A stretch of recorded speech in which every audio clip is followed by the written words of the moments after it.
This is Hidden Killers with Tony Bruschi. Here now, Tony Bruschi. Well, there's been a lot of question for a lot of time about what happened to that K-bar knife that Bryan Kohberger used, and possibly another weapon that was used in the slayings of those four innocent college students in Moscow, Idaho, several years ago. He's obviously spending the rest of his life in prison. We've gotten a lot of information from document dumps about how that early investigation went, learn more about Kohberger, what he was like before, after, during the trial. But what about the weapon? What about what else he was doing out there? Robin Dreeke, retired FBI special agent, chief of the Counterintelligence Behavioral Analysis Program, has some theories. And we've been talking about this for a bit off the air. You've laid out a theory that reframes how we think about the missing K-bar. Instead of a panicked dump, just tossing it out the window or into a river, you're looking at something much more deliberate, a tactic straight out of the playbook of offenders like Israel Keyes, where a location isn't just scenery, it's part of the operation. I got to ask you, how the hell do we say the name of this park? Waioia? It sounds Hawaiian, even though it's not. Yeah, I don't know the name. Waioia County Park. We're going to go with Waioia County Park. I think that's how you'd say it if you were in Hawaii. I could be completely wrong. Right. Even though we're not talking about Hawaii. This is right there in the Moscow area. That's just the name of the park. Waioia County Park isn't just a quiet riverside for stargazing. It could be pre-selected prepping spot for him before his excursions, and maybe more than just the one that night.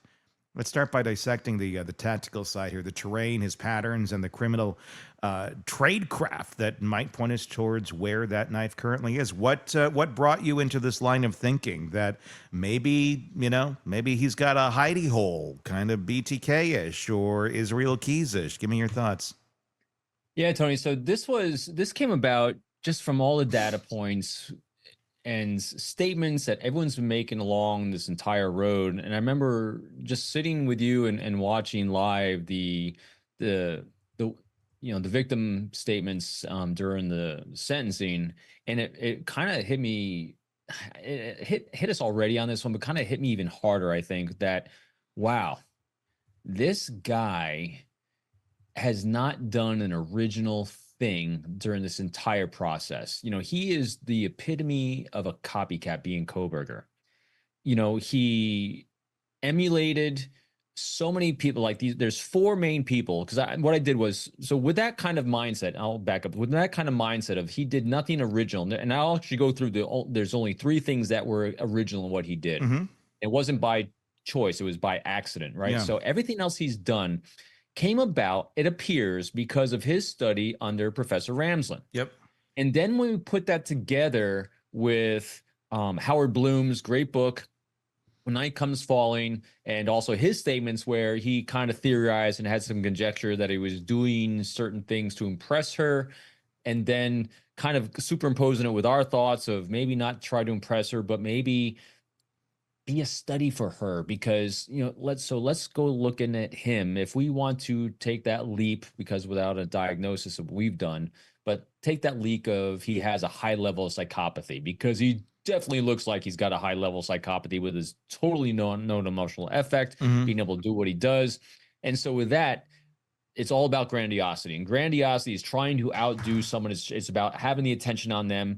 And so with that kind of conjecture and theories running around in my head, I was like, well, let's then look at the murder weapon. Let's look at what's taken place and what hasn't taken place. And so if everything he's done has been a copycat of who he studied under Ramsland, what have they done with murder weapons after the fact of what has happened? And that's when I zeroed in on Keyes and saw that Keyes had stashes both before he committed a murder across the country. He would make these weapons caches and these murder caches for just in case, so he wouldn't have to travel with weapons to be alerting. He wouldn't have to travel with any paraphernalia that would be alerting. He would place things in barrels and in tubs months, if not years ahead of time, just in case he could be impulsive and commit a murder in a certain location. And so he would also do that after the fact. He would secrete whatever he used back into a secret place. He could either use it as a trophy, he could reminisce and think about it after the fact, and he might even use it again. And so I was looking at this and thinking to myself, if he's been a copycat on everything, being Kohberger, everything he's done to date so far, why wouldn't he do his post-murder just like everyone he studied before? So that brought me to Keyes. And then what I did was well, I'll let you take it from here. Otherwise, I'll keep rambling. No, I mean, there's a lot of questions here. I mean, continue with how your thought process was on this and how you kind of got to where you did with Keyes. So what I then did was again, all public records. And so I think there's a great opportunity for law enforcement to do a deeper dive on this, because this is what I also researched. I didn't see any results doing my research that anyone's done this yet. Doesn't mean law enforcement hasn't. Sure. But from the public records, we don't have records of this. And so what I did was I then analyzed, I said, where did Keyes typically put his caches, both mostly after the event happened, like where he put the weapon, where he put the clothing he's looking at. And it always came back to places like in bends of rivers, in state parks, in all these kinds of places that Kohberger would frequent. And so then what I did was I did some research. I said, I used, AI for this, like law enforcement does these days. They use AI to kind of triangulate a lot of data rapidly. And so what I did was I then did a triangulation, the best I could, of the types of places that Keyes would secrete weapons in a cache after an event. And then I did an overlay of Kohberger's route after the murder as well to see what types of places. And I came up with four probable locations, like a bend in a river, someplace in the park and things like that. And also, Tony, there's one other thing that triggered me in on doing this. Kohberger himself gave leakage in the sense that he said his alibi was out stargazing, and again, hiding in plain sight. So then I did research. Is this park, where in this park is known for stargazing? Because if you look at where in the park is known for stargazing, since he gave it as leakage, this might be a place he's more comfortable with, he can frequent without actually not arising suspicion. And there's one more thing in here that they haven't done yet, that they haven't disclosed in the records. And this is where I'd be very, very curious about law enforcement going down and taking a look at as well. Kohberger took a very tunnel vision look at what to do pre-murder and execution of murder when it came to digital footprint. He turned off his cell phone only on the day he's committing the murder. And they have through cell phone traffic from the months leading up to it that he actually went by the house a certain number of times because he didn't turn it off then, which he should have done, right? And so we have all the cell phone traffic data around there, and we have the night of him circling down through the park on his way home. What I'm curious about is from the time he moved to Washington to go to the university there, I want to look at that cell phone data going through that park area. I want to see stops, but I also want to know when it was turned off.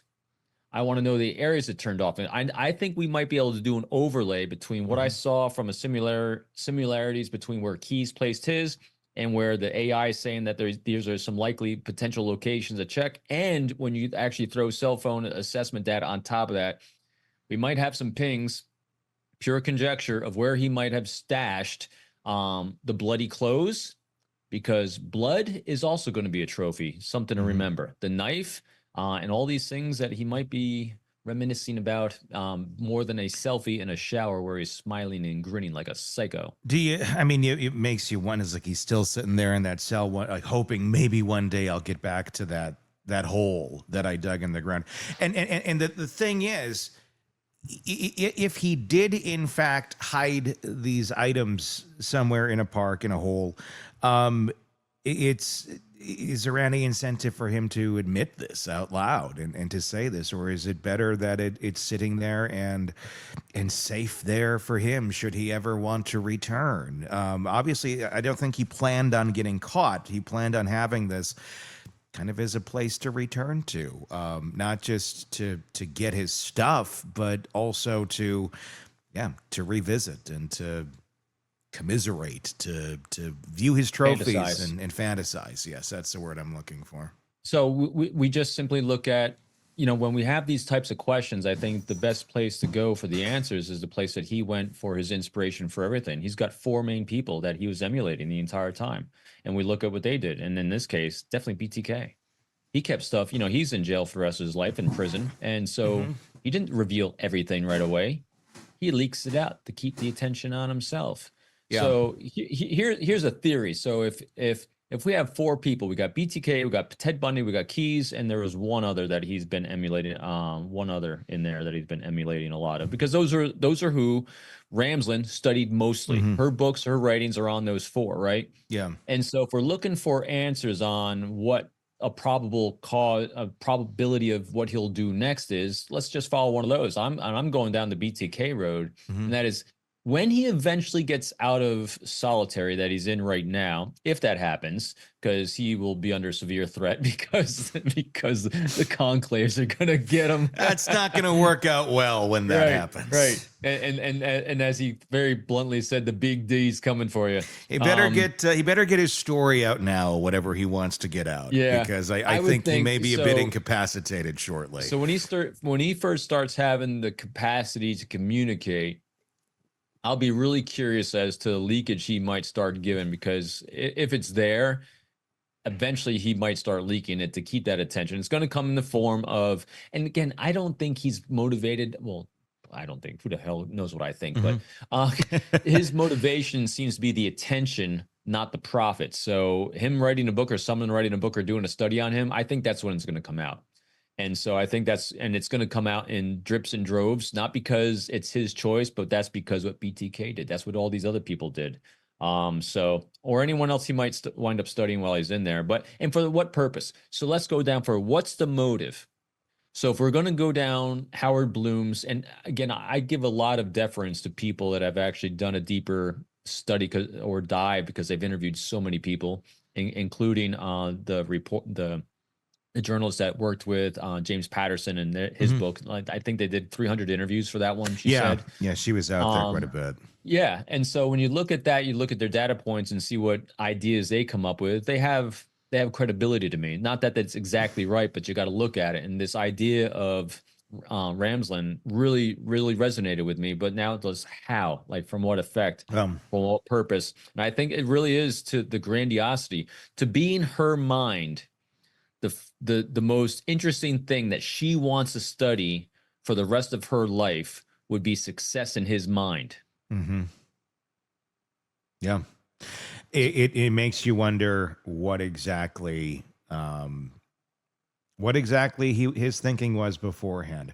Clearly, we know that Kohberger liked to emulate other people. There seems to be kind of his identity. He's one of those who just took bits and pieces from BTK, from Bundy.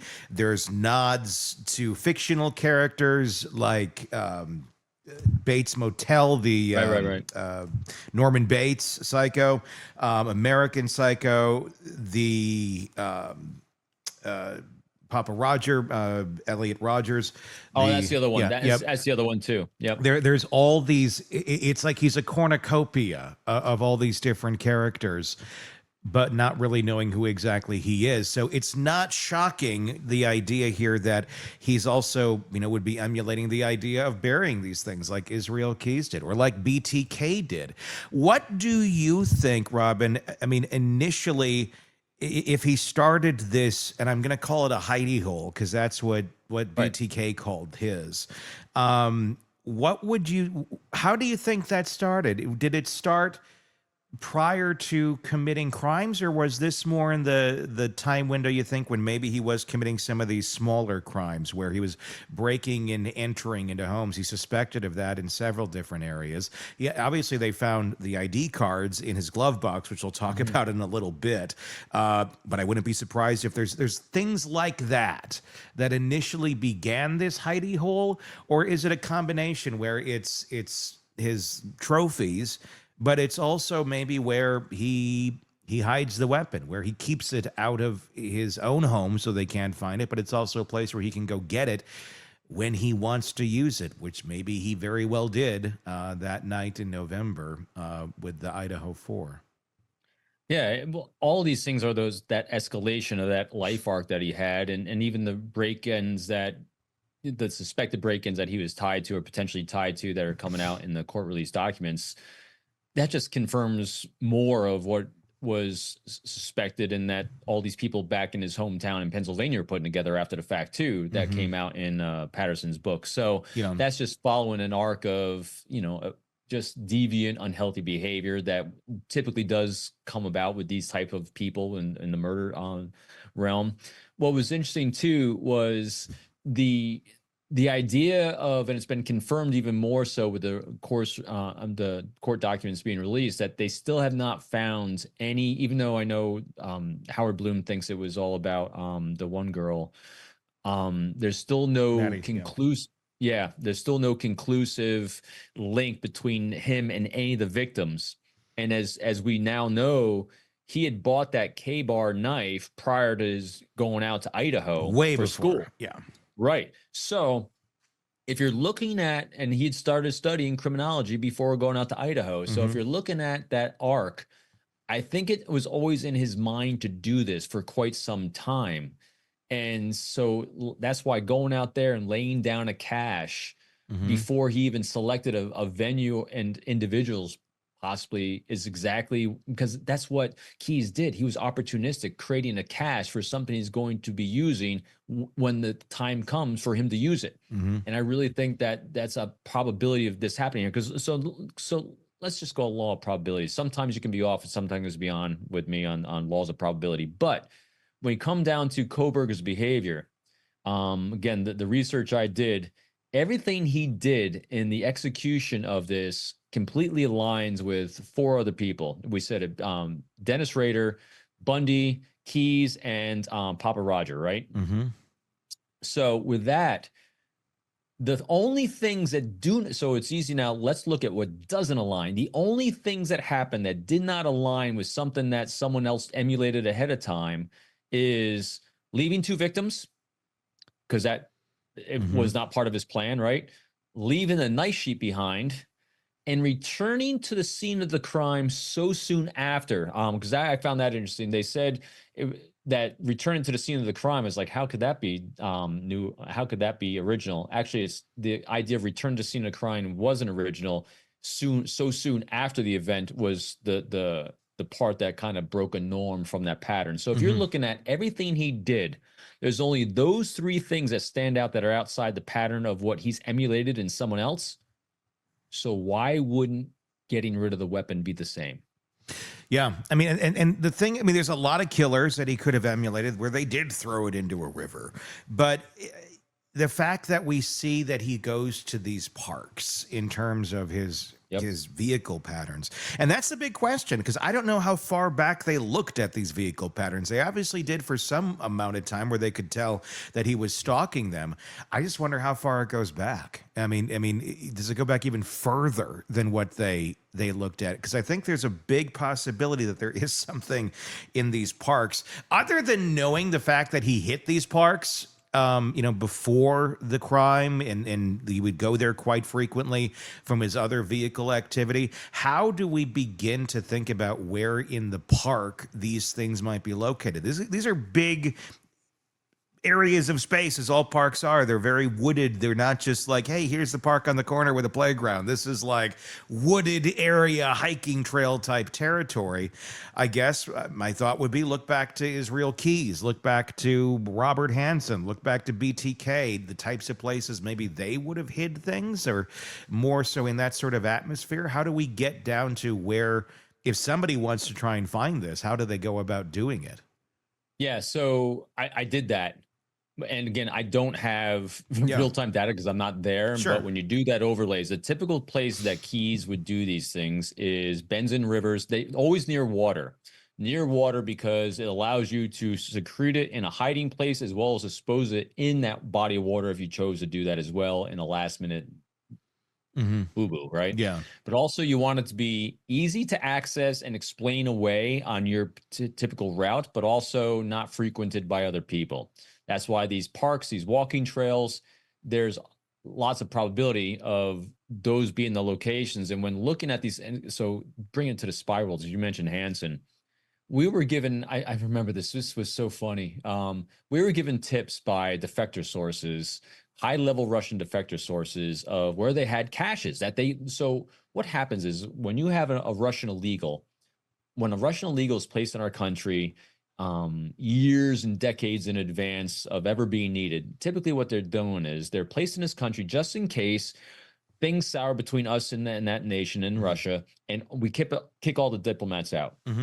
We kick all the diplomats out of the diplomatic establishment. What happens is Russia will activate their illegals network to continue collecting intelligence outside of the normal pattern.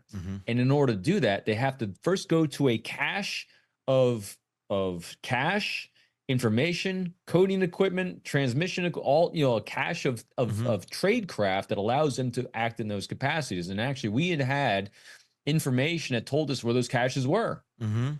And if you say, because this is, oh my God, I've dug so many holes in parks. Because you literally have. I have. And so what happens is they typically say it's down this trail, approximately 200 feet next to a dead tree stump. Go. Yeah. I can tell you. You try digging around a dead tree stump about 200 feet down, you're going to wind up digging 500 holes and not finding anything. So that's a long answer, a Robin Dreeke answer of saying it's got to be an obvious place as well, obvious for him to be able to find again. That's why it's an actual bend in the river. It's got to be a part of nature that is immobile, and will be there for a period of time to trigger a memory so he can actually dig it up again, but also not so obvious that someone else would. So I was looking, that's why you saw me scrolling. I was looking for the sites. There's about 5 sites that overlaid that I did with the research between where Keyes buried his and actually in the park itself. And one of them, I'm trying to remember off the top of my head. I'm going to try to dig them up now, but yes, I have 5 locations where I think there's the highest probability. And because the police, I have no idea because they haven't released exactly where anyone has actually searched before. And the challenge, and I know they analyzed the dirt on the shovel that he found, and it was inconclusive on. They didn't say whether it led to anything or not. And that's a big piece of this, the shovel itself. Yeah. I mean, let's talk about that. Yeah, see, he had a shovel because that's what really kind of starts us. Not only the fact that he's on the map going to these parks, but the fact that there's a shovel, and it's not a snow shovel. It's a literal, let's dig a hole in the ground shovel. It's not crap, I got stuck on the side of the road, let me dig out of the snow. So, and there's dirt. So they did try to do some sort of a evaluation of the soil and compare it to different areas. I don't know that was very conclusive. At least they didn't release it, as far as we know, anything at this moment in time about, this might be where it is. But they clearly had it in their mind. Do you is this something that they would still be even looking for in an investigative technique or an investigative platform, or is this now pretty much up to the true crime community? If you want to find the knife, the investigation is done. We're not looking for it anymore because it doesn't really matter at this point in terms of prosecution. Boy, that's a tough question. I'm thinking it's going to be up to the true crime community more so, only because law enforcement departments have limited bandwidth. And if you have other things you have to work on, and this guy's already serving 4 life sentences behind the bars, and you already got the conviction, the resources, energy to kind of look for that, it's going to be limited. The other thing too, I wanted to mention too, is you were talking about the cell phone data. I don't know how far back the subpoena went to get the cell phone traffic. A lot, because anytime you get anytime you're using an intrusive technique like collecting cell phone information, whether content or just triangulation and getting pings, you have to be able to justify to a judge as to this is reasonable amount of time for this. And I don't know if it went back to his entire time since he moved to Idaho. I would think they could probably justify it. If not back then, they could definitely justify now just the things we talked about on this podcast right here would be enough for a judge to sign off and get more cell phone data. I would think if they're trying to look into possible other crimes at this point, and that's where I think it's valuable, where it might not be anything. I mean, it'd be lovely to find it, but at the same point, it's not going to affect his life sentence. He's gone. It's there. It's done. But it does make you wonder what else might be in this box. If it points to other crimes that actually had been committed that are unsolved, obviously nothing to this degree in that general vicinity, but other crimes. I mean, the fact that he had, and let's talk about this. The fact that Bryan Kohberger had 2 ID cards in his glove box of 2 women that were, we don't know who they were exactly. They haven't released that, but they were not his victims. They were not any of the victims in that house. These women are still alive. They may not even know Bryan Kohberger had their IDs. As far as they know, they lost it and then probably have it replaced by now. But let's talk about that, because his hidey hole there was his glove box in a car that was described as being disassembled. I want to get your reaction to that idea first. This man, scrupulous with his cleaning, obviously leaves the scene, doesn't have blood on him, at least nothing that anyone ever observed. We don't have the clothing. There was just the little bit of DNA on the knife sheath. He cleans the car to a level they say literally is disassembled. They find nothing in it, but they find IDs in the glove box. That just seems really idiotic to me. Like, you cleaned the hell out of your car and you left 2 IDs from 2 people who are not you in your glove box. That's extremely suspicious. Is this just Kohberger being stupid, going, well, I didn't think to check the glove box? Or what the hell do you think that is that was left in there? The only, conjecture and me are go hand in hand sometimes. So the only thing I can really think of, so he's really good in his stovepipe of making sure he didn't have anything related to the murder out of that car. So that's why those 2 IDs, I don't think were related to the murder or anything related probably to murder in his head. But so again, what kind of things can IDs be used for? Obviously the photos, you can use them for understanding who you might want to stalk. But if he's equating that to the same way in his head as what he just done, he would have probably removed them, or he was just stupid and forgot, which is also so that's a possibility. But he then tends to not do that.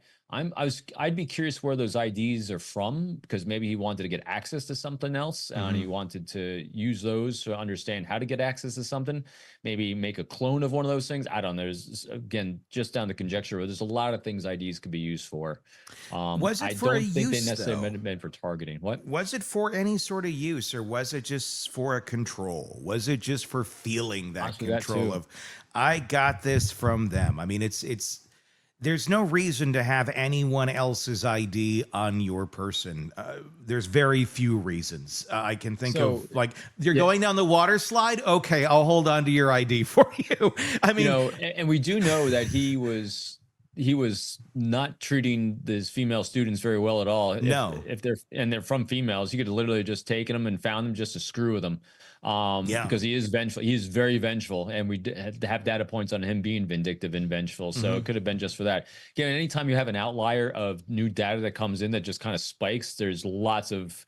I'm completely wide open to anything those could be, but it could just be a simple vengeful thing he did too. I'm wondering if all of this started really early, because we know he was committing some petty crimes. He stole his sister's phone. His dad turned him in. We know all that.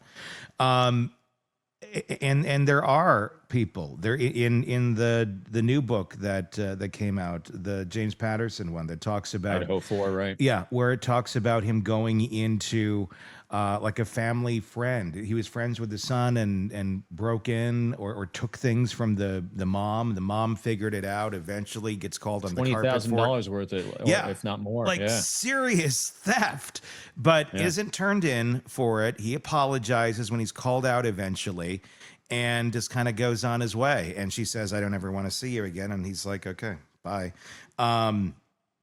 So he's doing this before. I'm just wondering, did this start I don't want to say benign, but benign compared to a execution of 4 people, where it was smaller things he was doing. And was it for his craft of wanting to get into law enforcement? And was it to do smaller things to try and gain insight from what it would be like, the perspective of the perpetrator? And then eventually, after breaking into houses so many times and stealing ID cards and jewelry, he eventually ups the game and goes, well, I got away with this so much. How hard would it be to go in and kill somebody too? And then get that in his repertoire of his mind of experience. That's where I'm wondering on him. And it's honestly what I've been saying from the very beginning on Kohberger. Yeah, it is an interesting question. I think at the onset, from when I looked at the timing of it, I think the original thefts he was doing, and I think it was, again, it's hard to, I'm having a hard time placing exactly what Patterson had found out in his book. But in other words, a lot of his thefts he was doing actually, I think, was giving him the cash he needed to get drugs. So Sure. a lot of it was drug related stuff. And so that's part of that arc of him getting reps earlier on. But that kind of goes to a question I've been asking myself a lot about him, and that's the motivation. I had theorized, and some others had too, that when you're dealing with Kohberger and him talking about having no emotions and having that visual snow and all the things that go along with psychopathy, which is that no emotional effect for anything, of him upping the sensations of what he was doing to get some sort of emotional response to something, kind of like, we saw that emotional response. He was doing a selfie in the shower afterwards as his trophy, or a theorized trophy. And then, so you have that aspect of it as a potential motivation. But then when I started thinking more about this Ramsland thing and the grandiosity of it, I don't think they're necessarily, independent. They could be definitely together on this. There's also the possibility that he wasn't out to actually, in other words, murder and the emotion behind the murder might not have been the pure motivation. It could also have been the grandiosity of being better than these other serial killers. It just happens to be you have to murder someone in order to get that kind of attention. Because that's what made me think about that was his incessant hand washing and showering he was doing and reported to have done.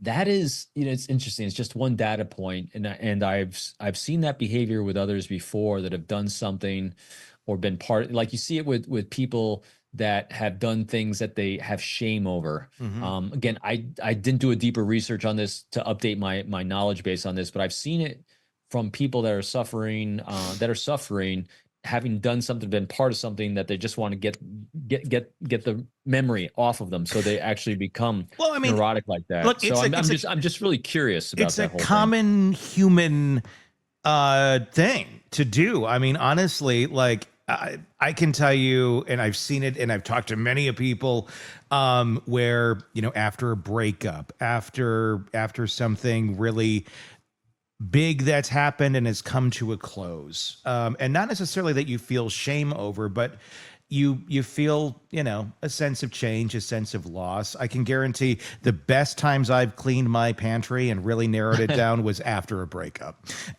Where you just, for whatever reason, there's something about going and cleaning and refreshing things that helps. But I wonder, but the thing is with something like this, it's Kohberger, so we're on a totally different level. He's in the prison, he's in jail, and he's washed. It's not like you're going to get some extra blood off your hands that they're going to find. It's not that. It's a psychological thing. And that's why I'd be curious about his patterns, if he did that before he did the murders or after, because again, the just having an effect. In other words, I'm curious if doing those actual murders had a positive effect he was looking for, a negative effect, because that kind of then goes into my mind. Was it more for the Ramsland attention or not? Again, tons of ideas thrown through my head on this one, because there's so many different little nuggets that are coming out that are kind of constantly building and shifting this thing around. But going to the original thing we're talking about, the probability of him having secreted the murder weapon and maybe even the clothes into a hidey hole, I think we have a decent probability of that. I do too. Back to the cards, though. Was that just a dumb mistake on his part that he left those damn things there? You disassemble the car and you leave possible evidence. I mean, not of this crime, but they're gonna wonder what the hell you got this for. I mean, is that just a oh shit, like I didn't touch the glove box during any of this. I've cleaned everything that I possibly could have touched and just forgot.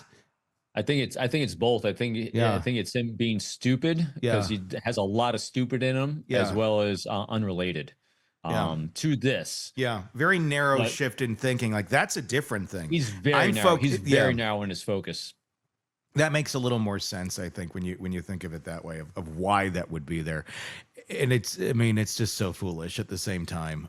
He thinks he's this genius over here, and like, look, the obvious is right there. It's like leaving the sheath. Like, you did everything good, but I'm not liking. A lot of people said he was so smart or all these different. I don't agree with that. Neither do I. I think he's an idiot. Socially, completely. I mean, was he? I think he's like a lot of people where I do think he could pass an IQ test with a pretty high score.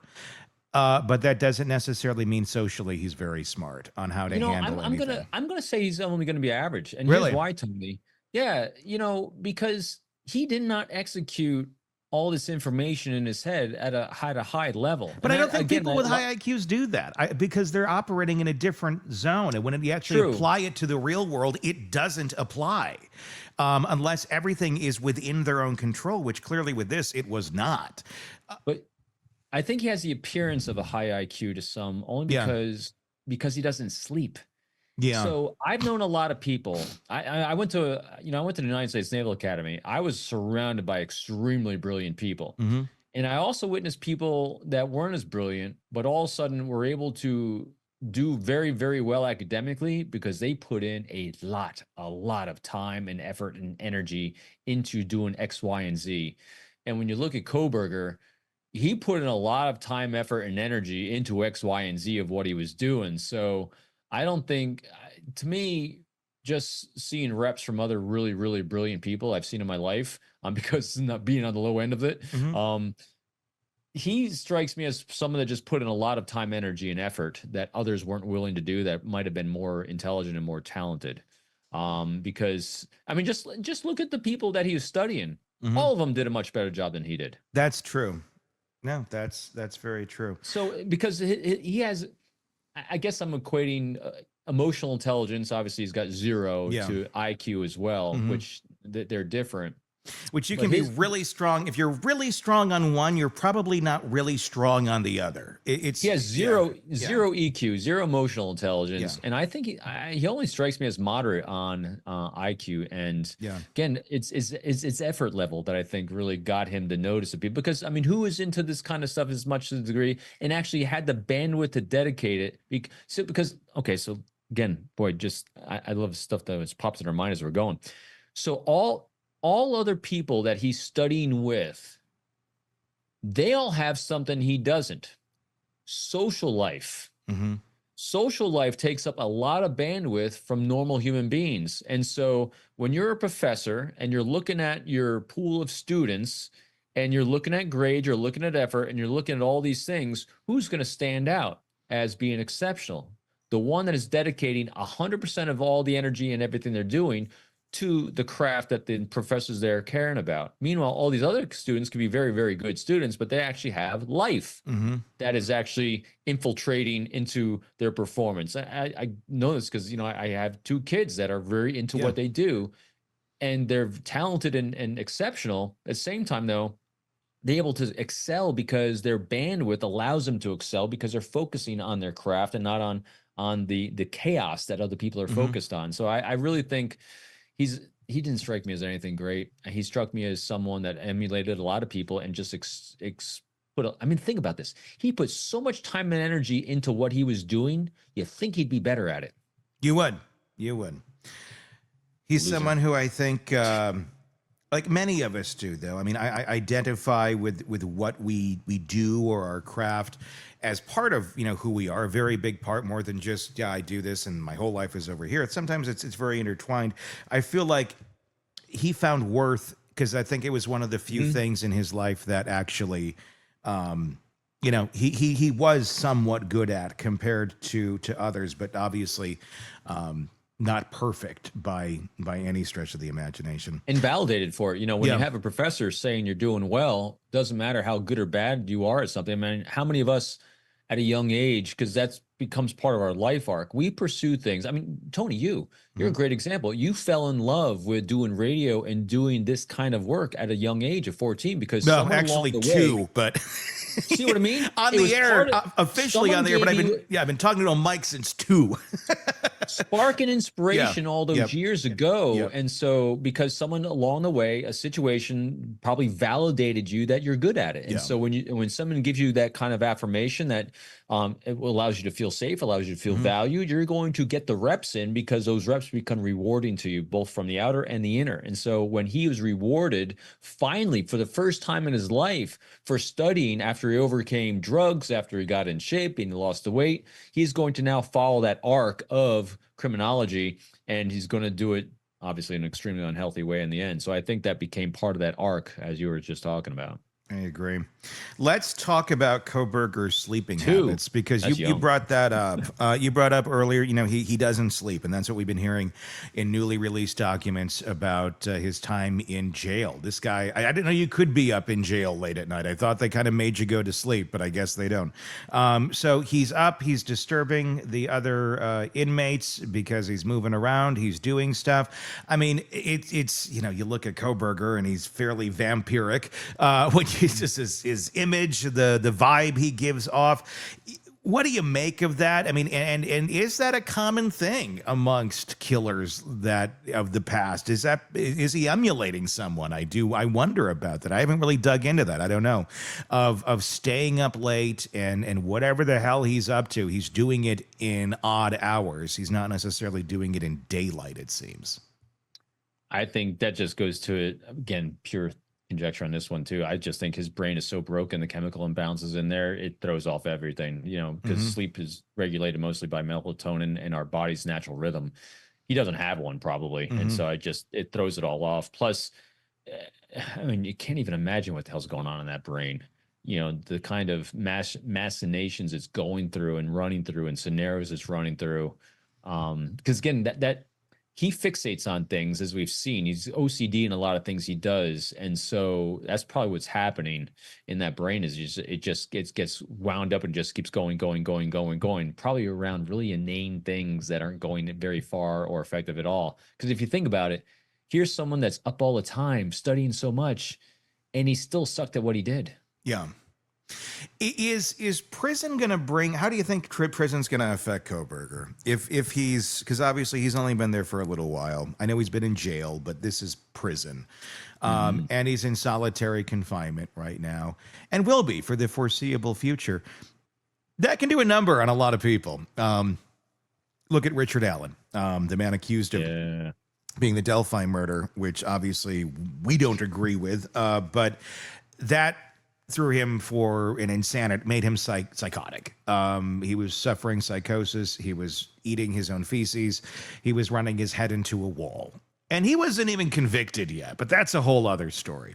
That can mess with you. Do you think this is going to be something that Kohberger thrives in because it's a very bizarre, unhealthy than the norm situation, and most would really hate this?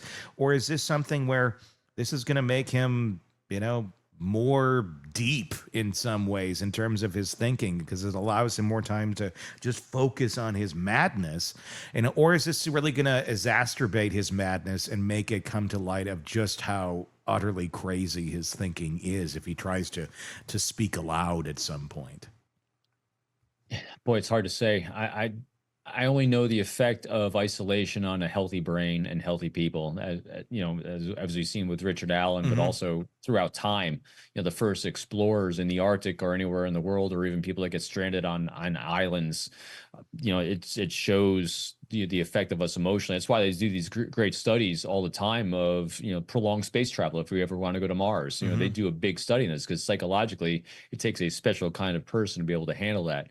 On a broken brain, though, there's so many different kinds of broken brains. I don't know what that would do. Definitely after this, I'm going to take a deeper look at the research. But here's what I don't think will happen. He doesn't have deep thoughts. he doesn't strike me because he's so hollow, he's so empty. If he is as high on psychopathy as he appears to be, that there's not a lot going on in there. I don't think isolation is going to give him any kind of life epiphany where there's going to be an aha moment. I mean, just look at the other serial killer. Again, he's not a serial killer technically. He's just a mass murderer because he killed 4. But you look at other mass murderers that became serial killers, they haven't had, a lot of them haven't had this profound, life-changing, life-altering, like Malcolm X did when he went to prison, kind of moment where like we studied, we became better human beings, we took the opportunity. I don't see that happen with Kohberger at all. I think he's going to either remain completely the same or it's going to break him further. It's going to be interesting to see what happens with any of that, and if we do find out that he was connected to any other crimes. There's another one that was brought up. I'm curious to get your thoughts on this. It was a break-in that occurred before he would have actually been in Moscow. I believe, people will correct me on this, but roughly 6 to 9 months before. I don't have the actual date in front of me. It was in Pullman, Washington. It was a sorority house. There was, you've probably read about this already, a man with a knife came in wearing essentially a ski mask type thing and stood in front of a woman's bed with a knife. She kicked him in the stomach. He fled. And that was that. But it was quite a brazen type attack. You're going into a house that's filled with women in the night with a knife, and you're thinking you're somehow going to get away with something. I mean, this wasn't like she's alone in her dorm in a quiet place that nobody's at. It's a house with people. Granted, this was a house with people that he killed, almost everybody in and got away. But that's what was also interesting about it, is it does kind of have some parallels of a lot of guts or just really bad calculations and very poor choices for targeting something like that. But again, quite a bit before he would have officially moved there. We don't have anything that says he was in that area of the country at that point in time. Right. But curious nonetheless. Yeah, it's definitely curious. I'd be curious whether, because I think he did this to a large extent, well, to some extent anyway, and that's rehearsals. And that would be a data point collection rehearsal. I remember there was one time after 9/11 in New York, because I was in New York during 9/11, and I lived just north of the city. I remember I'm at the mall with my family, and this was when my kids are very small, and we're going to go see a movie. And I remember in the movie theater, there was a guy that was walking through the lobby as we're coming out, and this was in the middle of summer. Everyone's hot. They had shorts and T-shirts on, and he's walking out, and he's got a big overcoat, kind of like the guy that just did the double murder homicide where you live, Tony. He's completely in black. He's got a hoodie up. He's got a long black trench coat, and he's carrying something long under his jacket. And I remember I told my family, get out. I went to talk to the manager. The manager said, yeah, I've alerted mall security. I called in. So I'm now tracking this guy through the mall, and he goes into a restaurant across from the movie theater, and he's sitting in the booth by himself, just sitting there like this, black trench overcoat. And I'm like, oh my God, I'm about to watch this guy do a mass, hit at the mall here. And so the cops come up, and the cops go in and confront him. And he's actually carrying a rubber M16. It was a dry run. He was doing a dry run. Shit. So the possibility of someone like Kohberger himself doing dry runs ahead of time to gain data to find out what the response time is, see what the effect of people is. Because seeing the effect that he has in a house, whether it's Kohberger or someone else, looking menacing, how long does it take for someone to do something about it? Would they say something about it? How long does it take for cops to respond to a complaint like that? That then gives him data how long he has to escape. And so criminals doing dry runs like that, that's pretty common. Well, I don't know how common it is. It's what they'll do. And he was checking the police scanner right before he did this. I'm gonna guess that wasn't the first time he checked the police scanner. I'm gonna guess that he was checking it that night. I don't know what that would have told him about that night, if they were just in the general area or if there was other calls they were focusing on or what. But I'm gonna guess he checked it at other times too for other things that he allegedly may have done, to see, well, what's the response time here or there. That I found interesting about checking it before the night of the actual crime. What does that tell you? It would. One of my theories on this one is he was targeting location more than he was targeting people. Mm-hmm. I've said that throughout this, just because I think this house made it an easier target for him.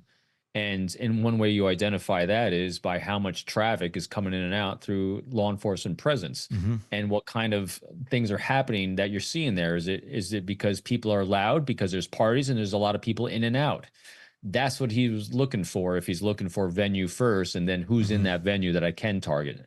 I think it was a perfect storm for him that he did both. Yeah. And so I think, listening to a scanner is going to tell you, schedules of law enforcement, when their turnovers, their shifts are, because that's an opportune time to do it too during turnovers. So there's a little bit more chaos.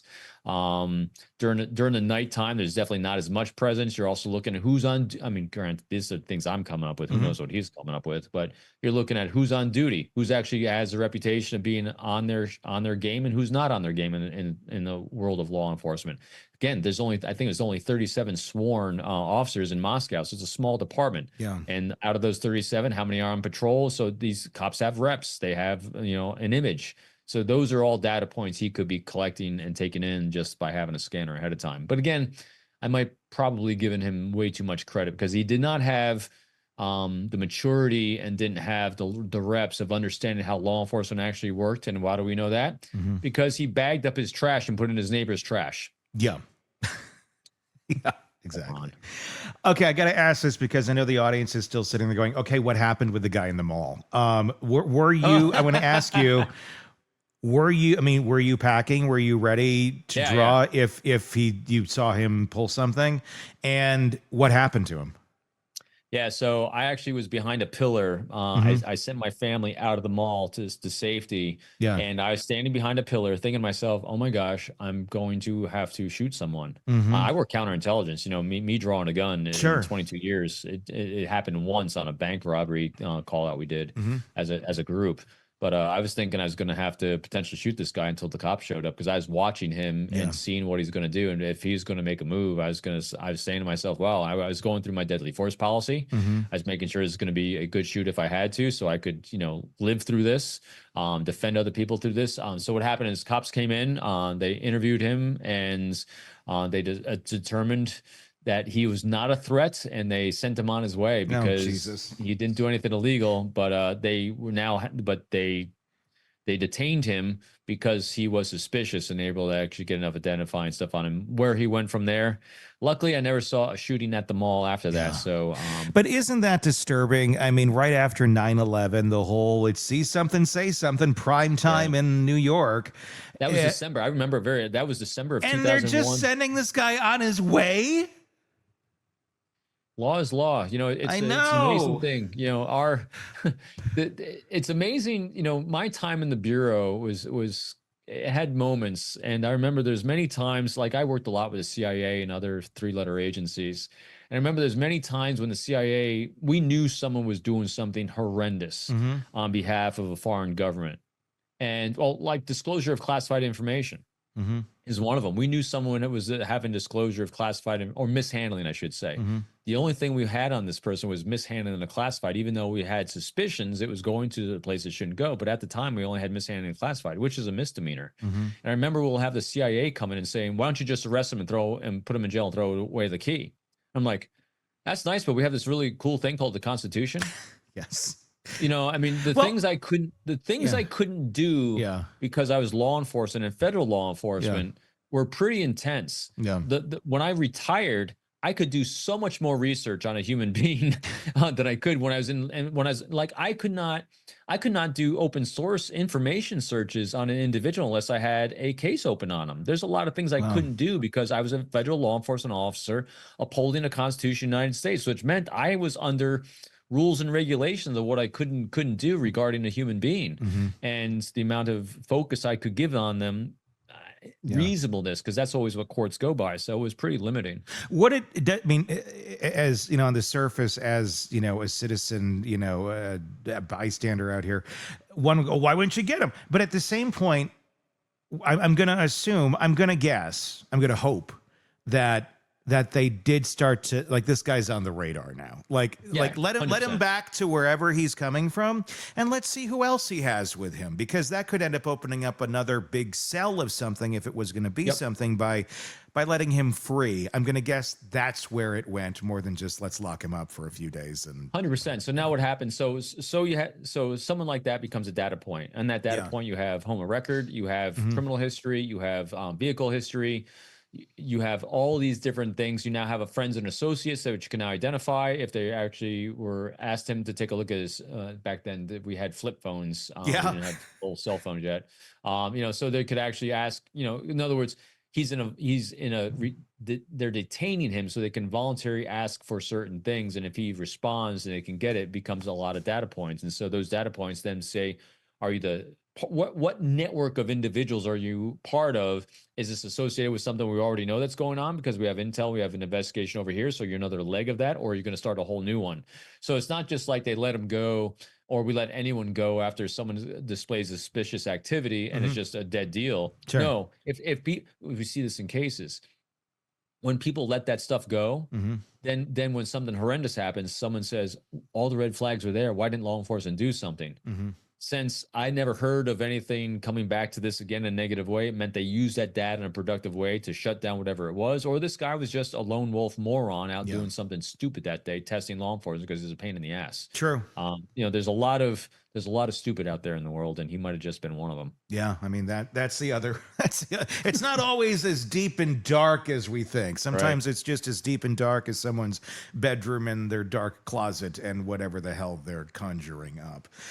Robin Dreeke, retired FBI special agent, chief of the Counterintelligence Behavioral Analysis Program, and author of this book, Unbreakable Alliances, wherever books are sold, and other ones too, The Code of Trust. You can get it right now. But wait, there's more. There's also this one too. And if you call right now, we'll throw in a juicer. No, I'm kidding. Just go get them wherever books are sold. Going back to the Ronco commercial days, I always wanted that little juicer they would give you if you bought the Miracle Blade. It's a little plastic thing. Right now, Mom, can we get it? I know I can't use knives, but I love the juicer. Slap chop. Remember Slap Chop? Slap Chop. Yes, exactly. It's like them cutting through shoes and metal. That was always fun too. Like in case you want to cut up a plumbing piece of your home, you can do that and carve the turkey in the same setting. Anyway, you cleaned it first. Exactly. Want more on this case and others? Then press subscribe now and don't miss a moment of true crime coverage from Tony Bruschi and the Hidden Killers podcast.